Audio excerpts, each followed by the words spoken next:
Members, good afternoon. I wish you all a good year. We have a quorum. I call to order the meeting of the panel on education. The first agenda item is the election of the chairman of the panel. I will now hold the election of chairman of the panel in the 2026 session. The Secretariat issued a notice informing members that at the end of the nomination period for the office of chairman of the panel, only one valid nomination was received. The nominee is Professor Lau Chi-pang. The nomination was made by Mr. Dennis Leung and seconded by Mr. Andrew Yao. Because Professor Lau Chi-pang is not a chairman or deputy chairman of any other panels or a chairman or deputy chairman of any relevant government advisory bodies, in accordance with the rules of procedure and House rules, I declare Professor Lau Chi-pang duly elected as the chairman of the panel on education in the 2026 session. Congratulations, Professor Lau Chi-pang.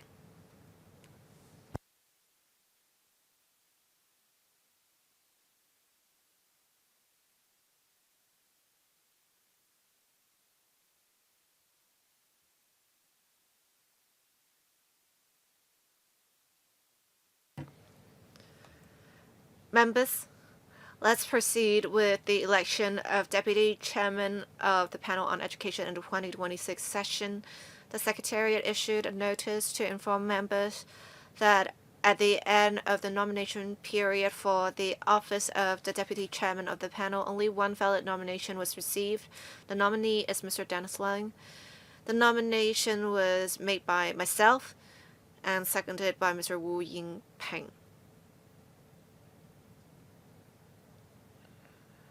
Because Mr. Dennis Leung is not a chairman or deputy chairman of any other panels or a chairman or deputy chairman of any relevant government advisory bodies, in accordance with the rules of procedure and the House rules, I declare Mr. Dennis Leung duly elected as the deputy chairman of the panel in the 2026 session.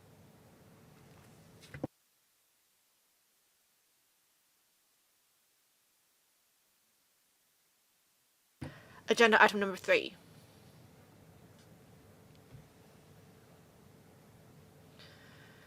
In the 2025 session, the regular meetings of the panel were held in general at 10:45 in the morning on the first Friday of each month. If members agree to continue to adopt the relevant arrangements, please refer to the proposed schedule of meetings before you. Can members please refer to the following dates? 1. Because the first Friday of March is when the two sessions would take place, the regular meeting in March will be held before at 10:45 in the morning on 27th of February, Friday. 2. Because the first Friday of April is a public holiday, the regular meeting in April will be held earlier at 2:30 p.m. on 31st of March, Tuesday. 3.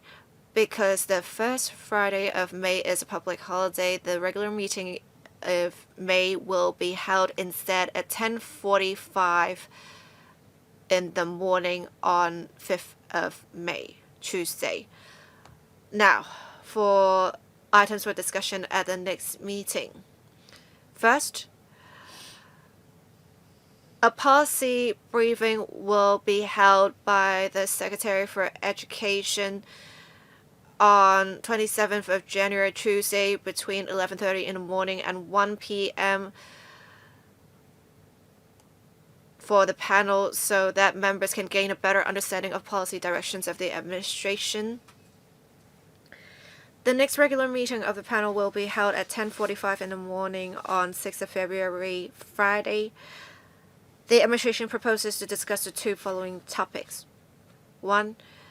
Amendments to the Education Ordinance Chapter 279 to flesh out the teacher registration mechanism and enhance professional quality of teachers. 2. Code of practice for private schools. Do members have any comments on this? If not, we shall move on. Let's discuss what items we are to discuss in this session. I will now ask for members' suggestions. Members who wish to speak, please press the request to speak button. Let me see how many members there are. Well, 11. Maybe we'll assign a time limit of a minute or 2 minutes. Mr. Tang Fei. Wow, I'm the first one. Thank you, Chair. For the panel on education meetings, I hope that we can discuss at least 2 things. 1, admission. Right now, DSS schools can admit overseas students, and in doing so, they can expand their capacity.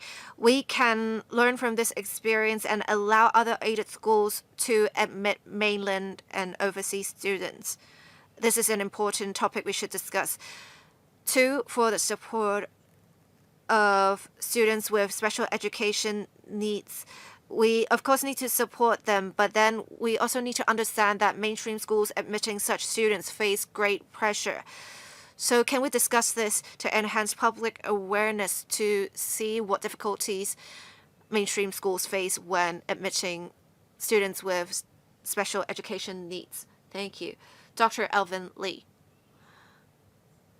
Thank you. I would like to propose 2 items for discussion. 1, can we have a comprehensive review of the planning of secondary and primary schools, and can we consolidate resources?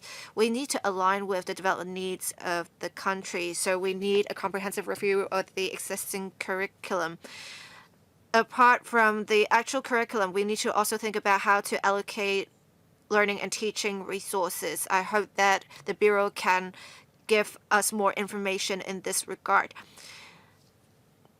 The second point is the Education Bureau can enhance promotion of secondary and primary schools. In fact, the State Council passed regulations for civil reading promotion. It is the first country in the world that has done this, and April has been made a month for reading. So can the government tell us about the strategies and plans to promote reading? Thank you. Mr. Dennis Lang. Thank you, Chair. I think we first should discuss digital education, technological education, and AI education in secondary and primary schools. 2, can we also talk about, for the promotion of vocational and professional education and training, how we can incorporate different VTC courses in the development of curriculum to encourage more students to take up VPAT? 3, with less student population, can we think about whether we should still make an investment in the 15-year free education policy? Lastly, we also should talk about we should also talk about mental health of students and teachers. Lastly, can we talk about how for teachers there will be a 3-year review cycle for criminal records, but for non-teaching staff, there is no such mechanism. I think we should think about how we need to put in place a review mechanism for criminal records to better protect students. Thank you, Mr. Andrew Yao. I first would like to congratulate the chairman and deputy chairman for being elected. First, for the strategy of having a strong country in education 2025, we are talking about studying in China and by extension studying in Hong Kong. We have international students or non-local students, but often they come from mainland China. Can we do more promotion work in the Belt and Road countries to attract more students from the Belt and Road countries? Also, for the students coming from countries that are less developed, the cost of education can be quite high for them in Hong Kong. Can we provide more scholarships to them to attract them to Hong Kong? I also wanted to talk about the university town. I know where it is going to be, but can we talk more about the timetable? Can we talk more about the mix of postgraduate and undergraduate studies? Can we also talk about what subjects there are going to be? Thank you. Mr. Lam Chen Sing. Thank you, Chair. 2 years ago, we talked about the universities of applied sciences. What is happening now? What is the admission situation? And we also approved a funding of $100 million on the Alliance or UASs. What is happening now? We also passed the post-secondary education ordinance last year, and we don't just want to disqualify institutions. We need to think about how institutions will be after the passage of the laws, and they are operating on a self-financing basis, but perhaps we can provide some kind of policy support. Thank you. Mr. Jonathan Leung. Thank you, Chair. I want to discuss 2 items. The Deputy Chairman already mentioned one of them, that is digital education and FEPAD. The second one is I've seen in the last 2 years many reports saying that our students are seriously short on physical capabilities. Many of them don't meet the WHO standards. Actually, less than 8% of them meet the WHO standards. We really need to strike a balance between learning and sports. As President Xi said, we need to have good sports to invigorate the country. So we can discuss this item. Thank you. Dr. Simon Lee. Thank you, Chair. I want to talk about the impact of AI on education and the development of values education. Thank you, Mr. Chu Lap Wai. I'm also paying close attention to the development and planning of the university town to align with the National 15 5-year plan. We need to align with the country's strategy to integrate education, technology, and talents. So I very much want to know when the government will announce the outline development plan for the university town. And once we have that, we can discuss how we can make good use of the site to make Hong Kong into an international hub for high caliber talents. Thank you, Mr. Woon Kit. Thank you, Chair. I want to talk about how AI can impact education, and we can see AI bringing about great changes. Every school has $500,000 to promote the use of technology, but for development of digital education and AI education and basic education on technology in general, I want to see what the Education Bureau's plans are. I also want to talk about the student population. In fact, we have diversified sources of students with different talent admission schemes, and some schools are really challenged by the diversity in the sources of students. I think we can discuss how we can better support children of talents. Third, many members mentioned the development of the Northern Metropolis University town. I think we can talk about how we can introduce more internationally renowned quality universities, including perhaps some collaboration programs. Thank you, Chair. Next, Professor Leung, Priscilla Leung. Chair, I would like to follow up on how we can create a good international education ecosystem in Hong Kong to make Hong Kong really an international education hub. We should look at overseas examples such as the UK so that we can develop on the primary and secondary school level apart from tertiary institutions. We also have schools closing and a decline in student population. How can we make use of the vacant school premises? How can we help schools transform and consolidate? Will we have additional resources for the adjustment of teachers and students? Lastly, on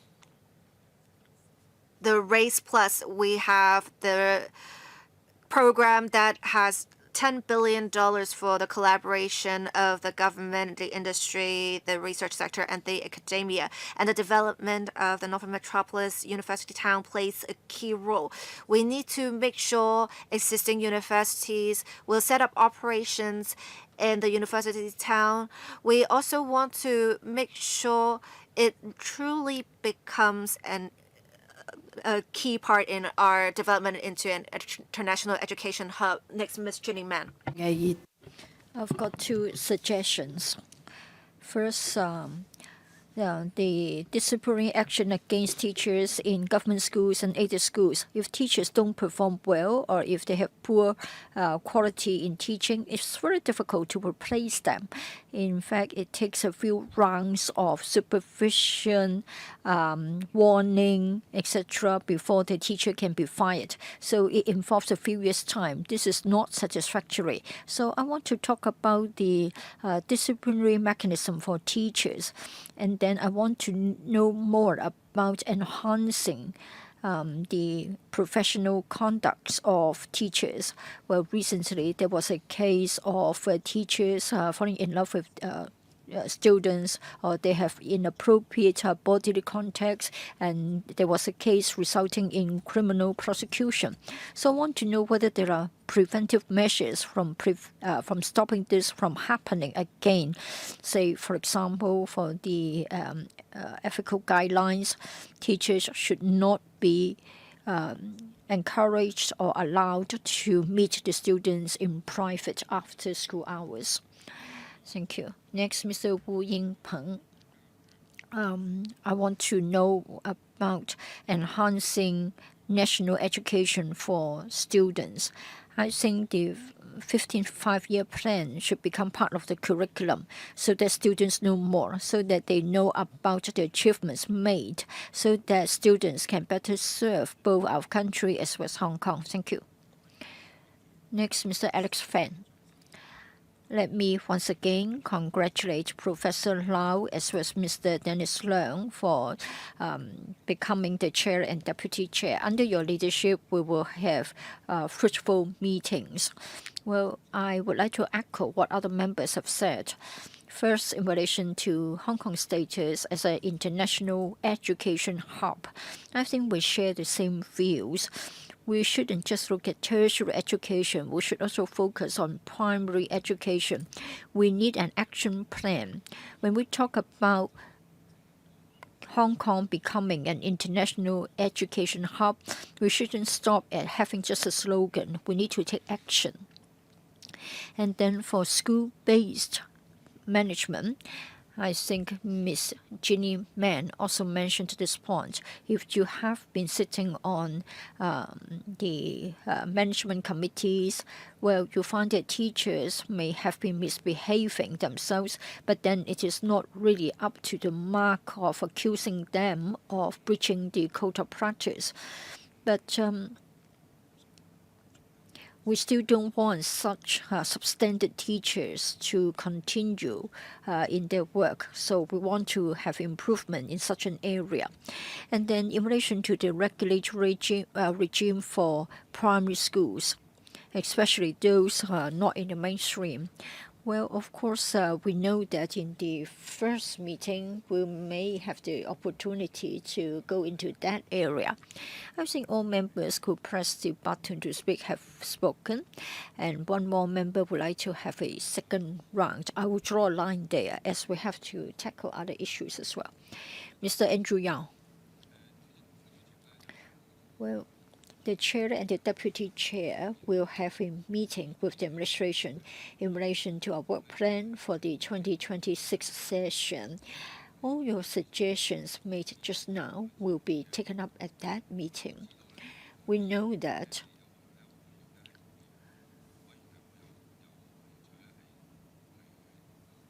some members may want to set up subcommittees to study policy issues. The chairman of the House Committee at our House Committee meeting last week gave you a briefing in relation to the basic principles involved in establishing subcommittees on policy issues under the House Committee or panels. The House Committee agreed that after getting all the proposals concerning the setting up of subcommittees, there will be a holistic review of the priority of the subcommittees. Now we are having our first regular meeting early February. If you would like to set up a subcommittee on policy issues to study a specific issue of wide public concern, then please by 5 p.m. on the 28th of January, a Wednesday, give a proposal, a written proposal to the clerk covering things like terms of reference, work schedule, and work plan. Please note that there is a limit on the number of members for a subcommittee under a panel, subject to two conditions. First of all, more than half of the members should be panel members. In other words, 11. Non-panel members may also join, but then they mustn't outnumber the panel members on the same subcommittee. No questions? Then let's move on. AOB. Members, anything to propose under AOB? If not, then on my part, I've got one, and that's in relation to sign language interpretation service. The Secretariat will continue to provide this service through our panel meetings. As to joint panel meetings held by the Education Panel and other panels, as well as meetings of subcommittees under the panel, then it will be provided on a need basis. Please note that. If there isn't anything else, then meeting adjourned. Thank you.